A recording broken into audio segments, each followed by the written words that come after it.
This video will spoil the endings of Hellwhalers. I don't think that will impact your enjoyment of the game, but you should know that up front before watching.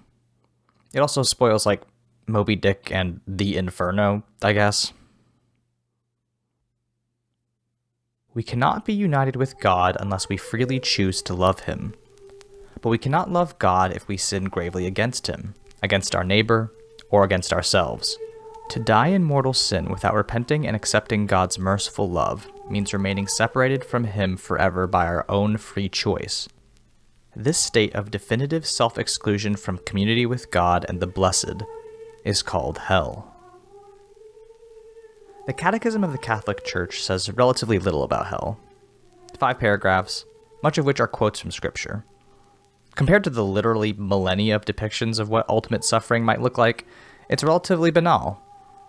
We do, of course, get confirmation that eternal fire is involved, but it's a little bland, you know?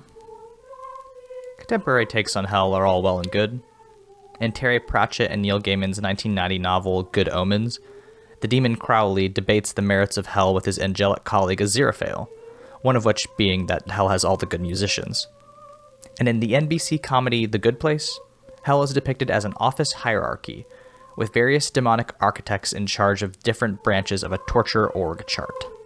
I'm particularly fond of the butthole spiders division. As you are all aware, our current system suffers from diminishing returns. Sure, the first time someone gets butthole spiders, he's miserable, but soon the humans get used to it. And worse, the spiders get bored. But these conceptions of hell are largely echoes of the classics. Dante Alighieri's Inferno famously laid hell out into 9 concentric circles, where sinners' punishments fit their earthly crimes, all the way down to a frozen center, where Cassius, Brutus, and Judas Iscariot are forever gnawed by Satan himself. In John Milton's Paradise Lost, hell begins as a churning lake of fire, on whose shoreline Satan's army builds the glittering palace of Pandemonium. Hellwhalers, a religious horror RPG by Brewis Tabletop Games and Bogus Cheesecake, takes inspiration from all these iterations of hell. Players sail the Stygian Sea, collecting souls to call the dreaded Hell Whale in an attempt to escape eternal damnation, a narrative arc as classic as Alighieri's own journey, or Satan's doomed rebellion. The text is littered with references to dead popes, demonic paramours, and characters from Genesis to Enoch. But of all the things I liked about Hellwhalers, my favorite were its endings, and the ways in which those endings resonated with my own understanding of the concept and portrayal of hell, not just in famous works of literature, but in modern-day teachings about what hell means for Christians. I'll work my way up to those endings eventually, but let's start by laying some more groundwork. Players of Hellwhalers start in hell. But how exactly did they get there? The Catechism is pretty clear about what qualifies someone for a one-way ticket to the butthole spider's fire lake. God predestines no one to go to hell. For this, a willful turning away from God, parentheses, a mortal sin, is necessary, and persistence in it until the end. What makes a sin mortal, exactly? Thankfully, the Church has established a 3-point checklist to determine what constitutes a sin's mortality. God, Catholicism is still an all-time religion. Just no one else is making you do a rubric to determine whether you'll burn forever. Mortal sin is sin whose object is grave matter, which goes against the 10 Commandments with a lot of extrapolation, and which is also committed with full knowledge, you know what you're doing is wrong, and deliberate consent, no one's forcing you to do it. Those last bits are really important. Full knowledge and deliberate consent. Hell is not a thing bestowed, but opted into. Hell is a destination, a sunny vacation to which you book your own ticket. Hellwhalers' character classes all put themselves in the Stygian Sea. The guilty explicitly is told they deserve hell. One can make some educated guesses about the sins of the greedy and the hot-tempered. The pious is interesting, believing this stint in Gehenna is all part of a holy plan, certain their faith will save them, but will spend their entire arc trying to understand why they've ended up there in the first place. The reasons don't necessarily matter. Saint Leonard of Port Maurice, in his famous sermon, The Fewness of the Saved, puts it best. Those who are damned by their own malice, because they wanted to be damned. To prep for this essay, I read Moby Dick. Well, that's a lie. I wish I had the time to read Moby Dick, but I try to get at least one video out a month, and I am not fucking reading 200,000 words on whale anatomy. I'm just not. I did, however, watch the 1956 movie starring Gregory Peck, which was honestly pretty good, and gave me a working understanding of the themes of the novel. And despite having studied it in Catholic high school, I didn't realize how deeply steeped in Christianity that story is. A man literally named Elijah, who, for those of you who don't know, is a prophet in Christianity, Judaism, and Islam, shows up to predict the deaths of all but one of the Pequod's crew. In particular, vengeful Captain Ahab is positioned as a bad Christian, so fervent in his desire to slay the white whale which took his leg that he abandons a fellow captain, extinguishes St. Elmo's holy fire with his bare hands, and, on pain of damnation, makes his crew pledge to hunt Moby Dick to the death. He's absolutely and single-mindedly driven, a trait that makes him so feared and so legendary among literary characters. There's an argument to be made that Ahab is fighting not against a whale, but against God himself. The prophet warns the narrator that Ahab was cursed from birth by his mother, that he'd been branded by lightning from the skies, that he'd spit in the holy chalice at Valparaiso. Ahab even likens himself to Adam, staggering forward under the centuries, exiled from paradise by the one that made him, punished, unable to die. When Ahab speaks about Moby Dick, he's not talking about an animal, but something older, more ancient and more terrible. The white whale tasks me.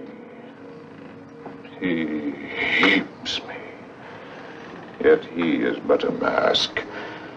'Tis the thing behind the mask I chiefly hate, the malignant thing that has plagued and frightened man since time began, the thing that mauls and mutilates our race, not killing us outright, but letting us live on with half a heart and half a lung. As Ahab drives forward toward divine confrontation, so too does he drive his crew onward. In the face of his determination, Ahab is as unstoppable as any deity, unmoved by complaint or protest. When his first mate Starbuck threatens to mutiny against him, he makes the comparison explicit. "Mr. Starbuck, are you opposing me?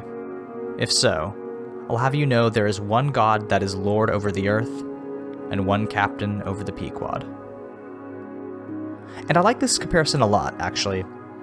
Ahab, like Job before him, is selected for God's persecution, but instead of accepting punishment with grace, he, like Lucifer, sets himself up as God's equal and drags his crew down with him in doomed rebellion. This puts the crew in a bit of a bind. The film begins with a sermon on Jonah, another prophet of the Old Testament, famously swallowed by a whale. The preacher says to the congregation that Jonah's sin was disobedience of the command of God. The orders of the Lord are difficult to follow. Obedience to God means disobedience to oneself. But what is the crew to do, exactly, when they're caught between two warring deities? Ahab's obsessive quest is very clearly going to get them all killed, but how can they rise up against their leader? A mortal sin is a willful turning away from God. And there is one captain over the Pequod. Like Ahab's doomed crew, the characters in Hellwhalers are spurred ceaselessly forward by their own captain. Normally, you can't escape hell, it's simply not done. But there is one loophole, a bargain struck at the text's opening. Lurking among the filthy waves of the Stygian Sea is a monster so foul, so antithetical to goodness and life, that to slay it earns its hunters a one-way ticket to heaven. The Hellwhale can only be summoned by accumulating souls, the game's currency, and spending them so that its crooked heart, locked away in the captain's quarters, pulses thrice. On the third pulse, the Leviathan rises from the deep, and your crew must harpoon it 13 times before it smashes your puny vessel and sends you all to a second death. Herein lies the game's core loop. Players sail around the Stygian Sea, confronting challenges which are determined by roll tables, and collecting souls as a reward. In addition to serving as currency, souls are also acquired through the use of weak moves, i.e., when a player does something that puts themselves or the crew at a disadvantage. I don't know that this is intentional on the designer's side, but I do kind of love how the mechanics of a token game tie into the themes of damnation. You know what it takes to acquire souls, and because of the relatively free-form and fluid roleplay structure of token-based games, it's very easy for you to simply continue taking weak moves to accumulate them. While this sort of power gaming is discouraged by various obstacles that can lead to character death or shipwreck, it aligns perfectly with the doctrines of hell I've discussed earlier. You can choose to take strong moves that support the crew, or take weak moves to inch closer to the pearly gates. It is the player's own choices that determine how long they'll remain in hell. Obedience to God means disobedience to oneself. According to St. Leonard, the odds of escaping hell are, if you'll excuse the pun, abysmal. Which seems weird, because in the Fewness of the Saved, Leonard goes out of his way to emphasize that no one goes to hell unless he wants to. This is aligned with all that mortal sin stuff I explained earlier, but what truly gets me about Fewness, the reason this sermon started me down a road that led to my total deconversion from Catholicism, are the statistics. Leonard cites stories and writings from various church scholars who claim to have knowledge of or have seen various ratios of souls going to heaven or hell. Let's take a look straight from the sermon. Quote, "An archdeacon in Lyons gave up his charge and retreated into a desert place to do penance, and that he died the same day and hour as Saint Bernard. After his death, he appeared to his bishop and said to him, 'Know, Monsignor, that at the very hour I passed away, 33,000 people also died. Out of this number, Bernard and myself went up to heaven without delay, 3 went to purgatory, and all the others fell into hell.'" Quote, "One of our brothers, well known for his doctrine and holiness, was preaching in Germany. He represented the ugliness of the sin of impurity so forceful that a woman fell dead of sorrow in front of everyone. Then, coming back to life, she said, 'When I was presented before the tribunal of God, 60,000 people arrived at the same time from all parts of the world. Out of that number, 3 were saved by going to purgatory, and all the rest were damned.'" And lastly, quote, "The most terrifying, however, is St. Jerome. At the end of his life, in the presence of his disciples, he spoke these dreadful words. 'Out of 100,000 people whose lives have always been bad, you will find barely one who is worthy of indulgence.'" From St. Bernard, we have a ratio of 2 heaven, 3 purgatory, and 32,995 hell. From Leonard's unnamed brother, we get 3 purgatory, 59,997 hell. And from St. Jerome, 1 purgatory to 99,999 hell. Now, I've never claimed to be excellent at math, but even with that most favorable ratio, that puts you at a 0.02% chance of making it across that rainbow bridge, which, to a young, impressionable Aaron Voigt, seemed like very bad odds. The sermon gives a half-hearted attempt to allay those fears, assuring Christians that they, quote, "will be saved if they want to be." But in the face of cold, hard numbers, the reasonable reaction ship had already set sail. I wanted to be a good person, to love God and do my duty as a young man. But even the most optimistic of believers cannot see that 0.02% chance and determine there's anything but butthole spiders in their afterlife. I became extremely religious after learning about this sermon, to the point where I prayed a rosary nightly for 2 years in a feverish, desperate attempt to make it into that fraction of a percent. I tried to choose not to go to hell. The thing about hell, though, is that it's a bit at odds with the concept of a loving and just God. Eternal suffering for finite misdeeds, to say nothing of the extenuating factors that complicate why someone might, I don't know, steal a loaf of bread. The inescapable bludgeon of statistics cracked the bedrock of my faith. And in between those cracks, doubt began to leak in, like seawater through a ship's damaged hull. In spite of terrible odds, your Hellwhalers crew embarks on their suicide mission. It's not like they have anything else to lose after all.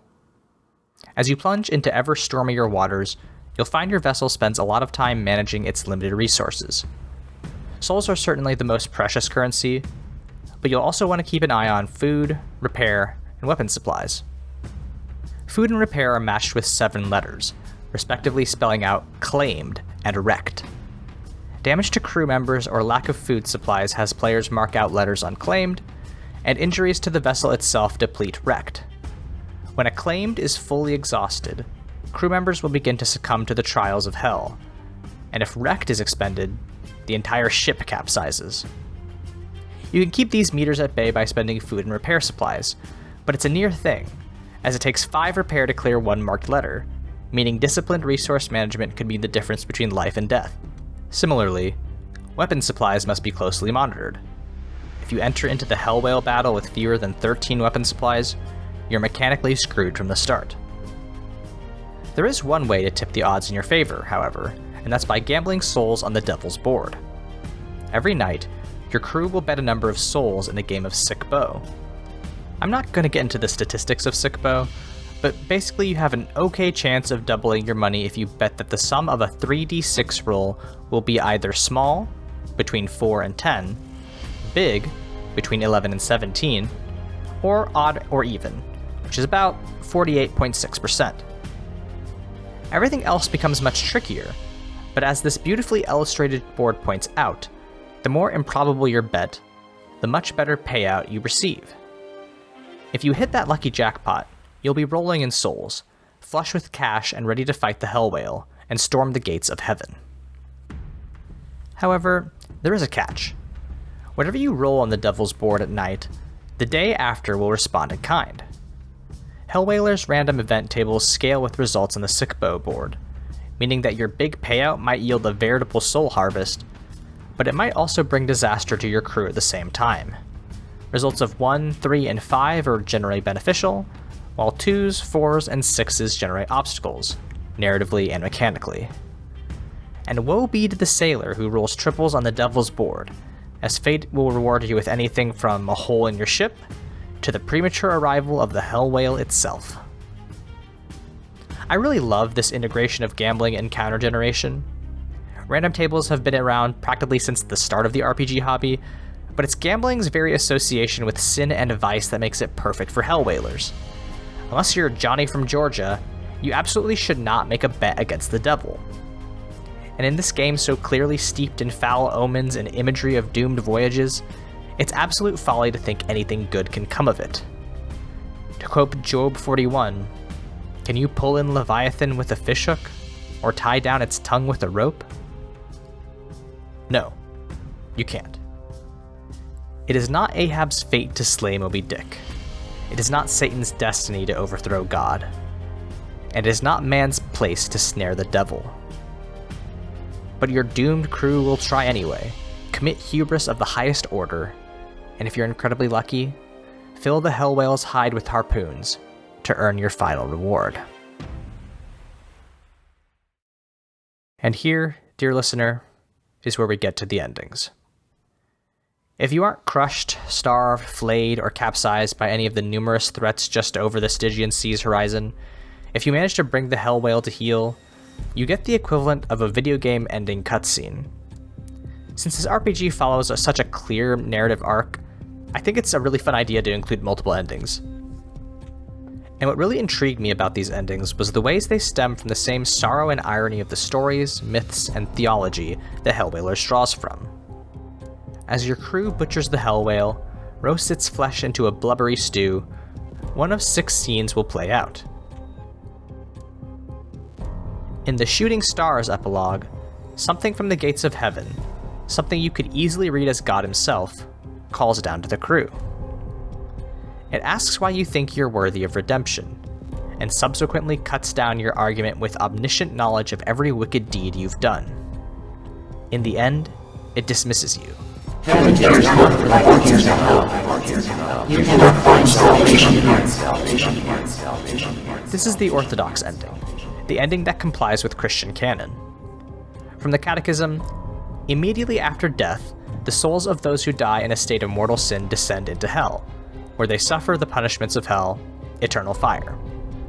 The chief punishment of hell is eternal separation from God, in whom alone man can possess the life and happiness for which he was created and for which he longs. No second chances, no loopholes. It matters not that you have slain the wretched Leviathan. You are damned. Your only reward is oblivion. Both the New Lords of Hell and A Toast endings are, to me, most clearly influenced by Moby Dick. In A Toast, your captain passes around a celebratory drink of brandy, which he has poisoned, in order to ensure that he and he alone is the recipient of heaven's reward. In New Lords of Hell, the toll the journey has taken on you becomes too great to bear, and you transform into a demon before you ever partake of the whale's flesh. It's not hard to read Ahab as the kind of person who would poison his whole crew. He's absolutely responsible for their deaths in the novel. But there was a line from the film that makes me feel like New Lords of Hell fits thematically too. As Ahab descends further into his obsession with Moby Dick, he sails directly into a storm standing between him and his mortal enemy. When no one rises to oppose Ahab's order, Starbuck laments the transformation of his colleagues. Where are the crew of the Pequod? There is not one face I know among 30. He has snatched their souls. Look at them. They are gloves. Ahab fills them. They have moved. So too has the quest to slay the Hell Whale hollowed out your characters in this epilogue, leaving them shells to be filled with the malice they sought to escape. The word pandemonium actually comes from Paradise Lost. It's Greek, pan meaning all, and demonium meaning, well, demons. In Paradise Lost, Pandemonium is the capital of Hell, Satan's palace built from the precious metals and jewels dug from the shores of Hell by his army. However, I really like Brewist's twist on the concept in the Pandemonium ending. As your crew prepares to consume their prize, an armada of every other desperate soul on the Stygian Sea arrives. Like a tsunami, they crash down on your vessel, scattering the Hell Whale's carcass so that none may claim its reward. You and your crew perish, drowning in an ocean of desperate, flailing limbs. Like the fall of Adam and Eve, the Pandemonium ending is a tragedy, a delicious irony. For this moment, Hell is empty, and all the devils are here, on your boat, damning you all. The last two endings are by far my favorite, because they lean away from traditional imagery of hell and more into theological understandings of what might come after. In The Long Wait, eating the hell whale takes you halfway. You don't quite make it to heaven, but instead find yourself along the vast and desolate Stygian shore, utterly alone. The text tells you you're in purgatory, but it reads more like a new form of punishment. Every movement takes an eon. You can hardly recognize the passage of time. In Catholicism, purgatory is the little hell, a purifying flame instead of an obliterating one. You'll make it to heaven eventually, but you do have to burn first. A lesser game might have set the entire journey of Hellwhalers as a metaphor for purgatory, with your final victory a representation of the defeat of your previous life's sins. But I really appreciate The Long Wait because, if anything, it's the opposite of the Catechism's stance. Instead of suffering with the hope of redemption, it's apathy made manifest. There's no moment in the whale's belly where you lament your sins and swear to do right by the Lord. There's only a vague understanding that you are by yourself, potentially forever. And as the ceaseless waves lap against the shore, you begin to wonder if it is not better to cast yourself back into hell. At least your friends would be there. The final ending, though, is the one which resonated most with me, the one that began the seed of this essay. In a game as tragic as Hellwhalers, you could consider it the good ending, and I do, but there's a melancholy irony that resonates throughout this final page. In You Made It, your characters arrive in heaven. The legend of the Hell Whale turns out to be correct, and through its putrid flesh you have earned yourself freedom, eternity in the place upstairs. But as you walk through the cloudscape, it becomes immediately apparent that something is wrong. Your crew trudges through sacred hallways, towering monuments, past perfect and clean structures that are thoroughly abandoned. There is simply no one else here, save you and your ragged crew.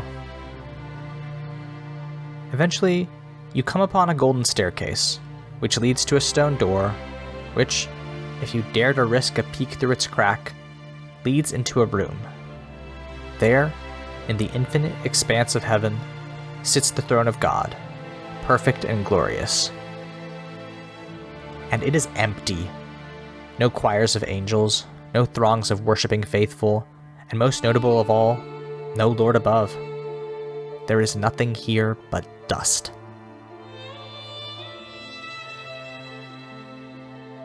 This, for me, is the logical result of St. Leonard's Fewness of the Saved, the reason I don't go to church anymore. That 0.02% statistic is too high a bar for any reasonable being, let alone an all-loving one. The fact of hell is its own Pascal's wager, a paradox of infinite suffering that necessarily negates the possibility of its opposite. A good God would not permit the existence of hell. The characters of Hellwhalers have lived through the reality of the Stygian Sea. They know hell is real. Therefore, it is only reasonable to conclude that, in this game, the throne of heaven stands vacant and cold. When I read stories of divine punishment, Satan's rebellion in Paradise Lost, Ahab's fated doom in Moby Dick, I can't help but sympathize with the damned. Their enemy is the God who formed the Leviathan, who set the tree of temptation at Eden's heart, who sets man on the road between paradise and perdition, and tells him it's his own fault if he chooses wrong. How could they not hold the grudge? Hellwhalers gets to the heart of my own journey through faith, the terror of eternal suffering, a struggle to persevere for fear of what failure might bring, and finally coming to rest in a vast expanse of nothing. And while that might seem like a hopeless voyage, it's the destination I'd most want to arrive. I don't think anyone chooses to be damned. I think we're all just doing our best against some truly monstrous odds. Thank you everybody for watching. I really appreciate all the folks who take the time to see what I'm saying about tabletop games. And again, thank you so much to Brewis Games and specifically Moss Dagar and Bogus Cheesecake for letting me see this copy early so I could have this on launch day. If you want to find more of my work, I'm at AAVoid on Blue Sky, Monster Factory Fanfic on Tumblr, but my main site is aavoid.com, where I talk about games, writing, and health policy. If you want to support the channel, I'm actually trying to buy a new microphone, so a link to my Ko-Fi is in the video description. If you like the work I do, please consider sending me a tip. I also do 2 podcasts. The first is Mortified the Friendship Quest, where me and my friend Layla do critical media analysis. And I do another show that's The Bible Boys, where me and my ex-evangelical friends Michael and Josh talk about Christian media. If you liked this essay, you'll definitely like Bible Boys, I guarantee you. But yeah, if those seem like something you might be interested in, please check them out. Thanks as always for watching. See ya!